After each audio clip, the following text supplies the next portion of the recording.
kana budewa zaka ga ana rubuta ga wata yarinya ta yi da uban wasu. To ke ma sai ki je ki da tsohonta. Duk wanda zai shiga tsakanina da Junaidiya ba so na yake ba.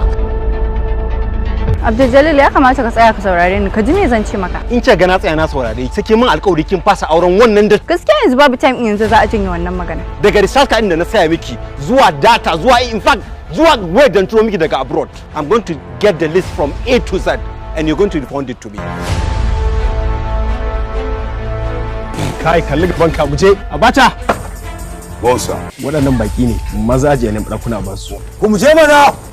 Idan ba sai na kashe ɗaya ba. Ya baki muka yi ne yau? Baki ne muka za a ba su ɗaki su kwana. Kai daga ganin ka na lura kai ɓarawon moto. Me siyan dai motoci da batiran motoci. Kai duk yanda aka yi na lura da kai ɗan damfara ne. Kana so ka ce min wai yawan sallah da azumin ka ne ya kawo ka gidan nan ba sata kai ba? Ya dan gombo. Mallakar kare. Bazuka. Wai tara tsina na kenan. Yo. Ala gubro mai tana faruwa ne ana. Ba ɗan kwamba bane bai? Shi ne mana.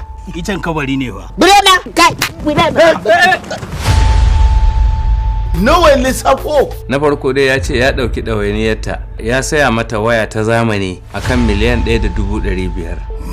Ka ji karya. Mahaifiyarta ta taɓa faɗuwa ta kare da aka je asibiti ya kashe mata kuɗi 350. Yace to kuɗin ruwan dai 8,000 ne amma jini nasa aka ɗauka don haka ya bar shi a kiyasin 10,000. Matsiyaci. A waya kuma yana yin magana da ita a kullun ta 3,000 har tsawon shekara guda. A waya? Tana da bala'in son ta sha askirim.